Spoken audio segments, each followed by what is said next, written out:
할렐루야.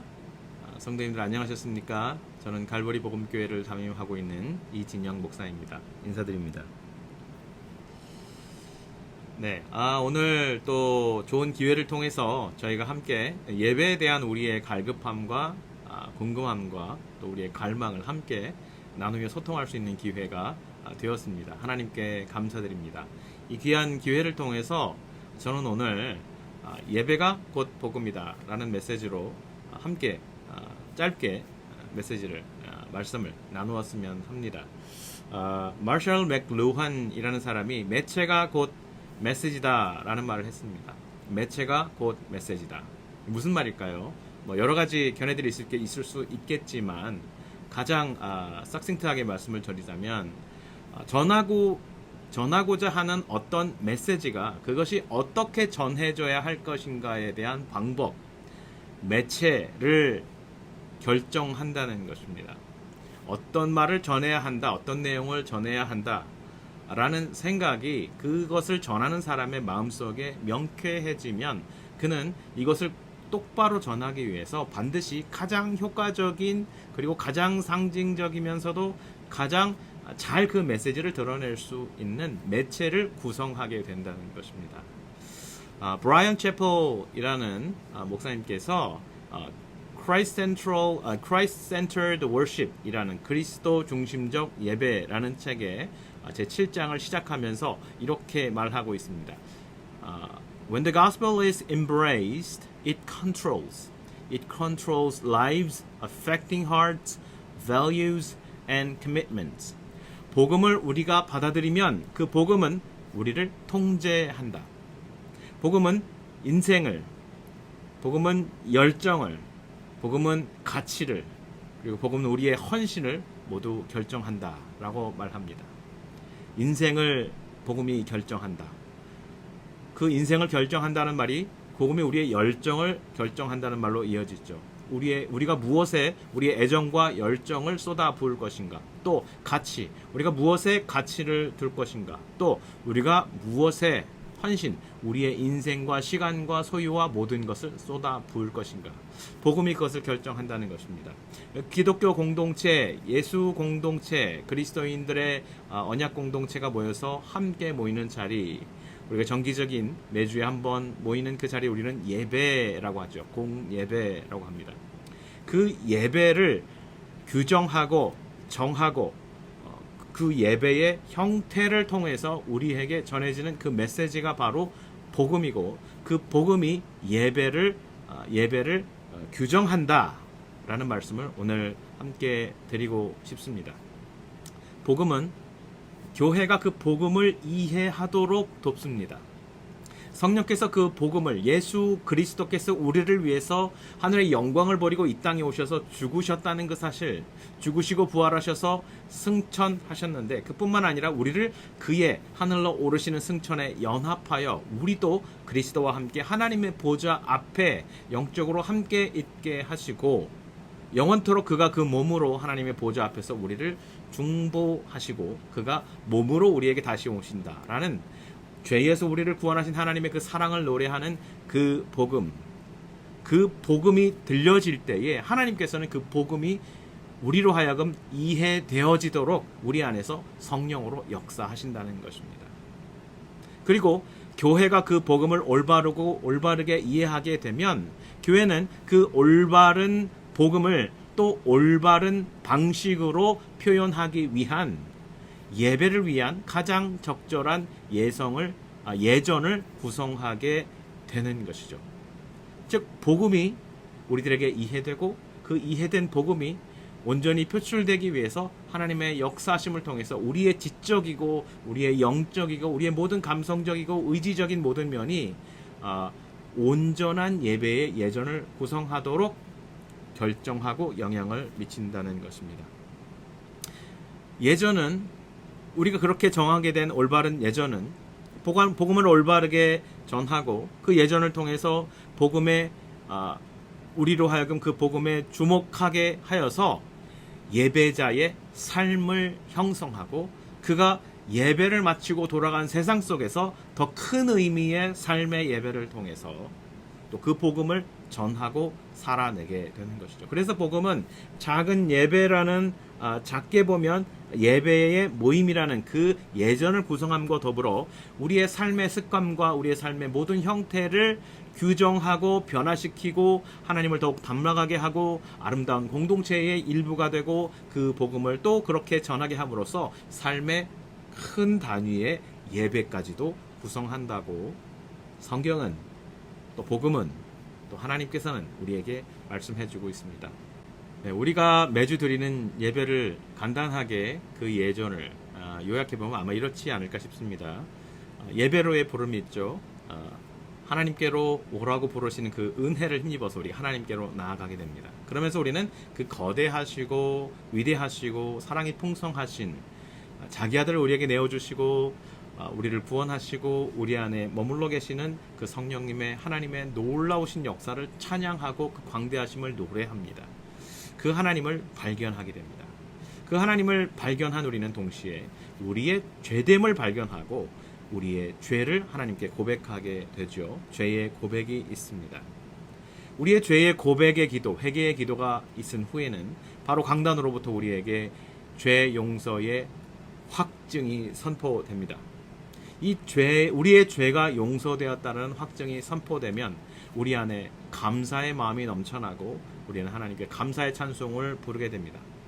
그러면서 우리의 존재가 전적으로 하나님께 의존되어 있다는 사실을 깨닫게 되므로 하나님의 영광을 위해 살아내기 위해 하나님의 도우심과 그의 베푸심과 그의 채우심을 간절히 구하는 청원으로 공동체의 기도로 하나님께 나아가게 됩니다.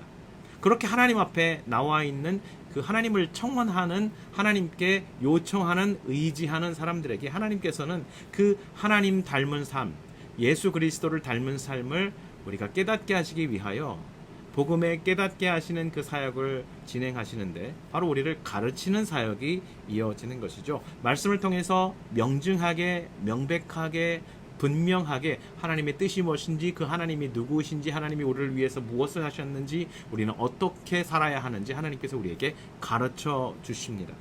하나님의 말씀이 선포됩니다.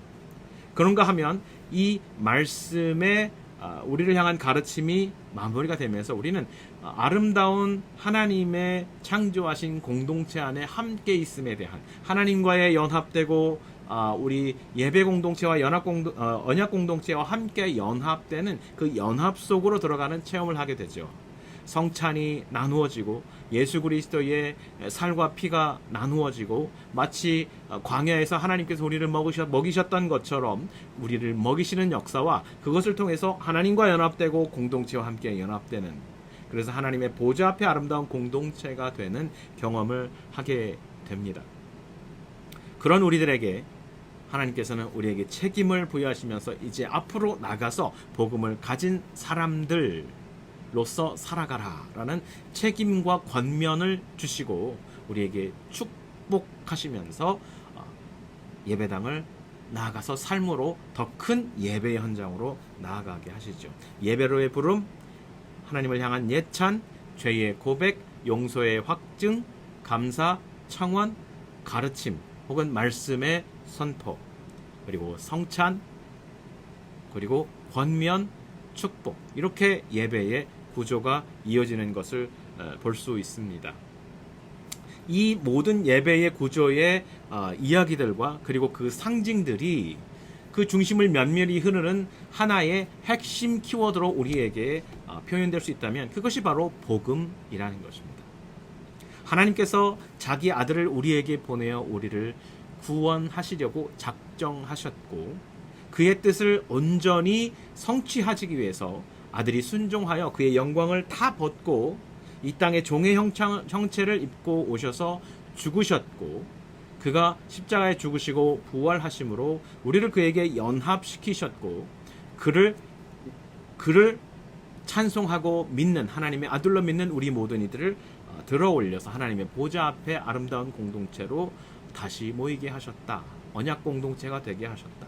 그리고 그는 다시 오실 때에 우리를 온전한 하나님의 나라의 완성된 하나님의 나라의 백성으로 회복하시며 이 아름답고 영원한 하나의 교회를 우리 모두가 바라볼 수 있도록 그의 나라를 완성하실 것이다 라고 선포하시는 그 복음이 이 모든 예배의 순서들의 면면이 흐른다는 것이죠.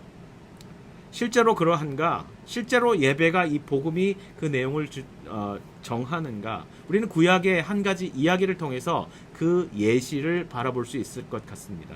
이사야 6장에 이사야가 하나님으로부터 부르심을 받는 장면을 우리는 발견할 수 있습니다. 이사야가 환상 속에서 하나님의 보좌에 하나님이 앉으신 것과 주변에 있는 천사들이 그를 찬양하고 예찬하는 모습을 발견하는 것을 우리는 이사야 6장 1절에서 4절까지의 내용에서 발견하게 됩니다. 하나님께서 자기 백성들을 예배의 자리로 부르시는 것처럼 하나님이 이사야에게 환상을 주셔서 그 하나님의 보좌로 그를 부르셨습니다. 그럴 때에 이사야는 그 천상의 찬송의 소리를 듣습니다. 스랍들이 얼굴을 가리고 몸을 가리고 다리를 그 날개로 가리고 거룩하다 거룩하다 거룩하다 하며 하나님을 찬송하는 모습을, 예찬하는 모습을, 성령하는 모습을 발견하게 되지요. 그러자 5절에 이르면 이사야는 갑자기 두려운 마음이 들기 시작합니다. 자신이 죄인임을 발견하게 됩니다. 화로다 망하게 되었도다. 내가 망하게 되었도다. 나는 입술이 부정한 자 중에 있으면서 영광스러운 하나님을 배웠으니 이제 나는 죽을 것이다. 나는 죄인이다. 라는 고백을 하게 되는 것이죠. 그때에 천상에서 스랍 하나가 이사야에게로 내려와서 6절과 7절 말씀을 보면 그의 부정한 입술을 천상에 있는 그 제단에 있는 숯불을 취하여서 그 입술에 대며 하나님께서 너의 죄를 사하셨다. 내 죄가 사하여졌느니라 라고 선포하는 장면을 우리가 볼 수 있습니다. 하나님께서 그의 죄를 용서하시면서 용서를 확증해 주시고 또 그 용서의 확증을 통해서 하나님이 이제부터 그에게 또 그와 함께하는 이스라엘 백성에게 은혜를 베푸시리라는 은혜의 확증과 보증을 허락해 주신 것입니다. 그것을 통해서 이사야는 이제 하나님 앞에 헌신하게 되죠. 자, 신적인 고민의 음성이 그에게 들려옵니다. 누구를 보내며 누가 우리를 위하여 갈고?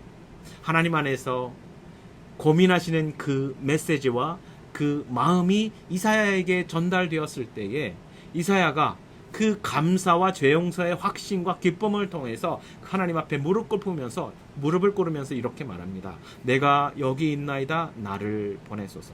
이 8절의 내용을 통해서 이사야는 하나님 앞에 헌신하고 청원하며 내가 가겠사오니 주여 나를 보내시고 나의 가는 그 걸음걸음에 하나님의 인도하심과 채우심으로 함께 하시옵소서라고 고백하는 것이죠.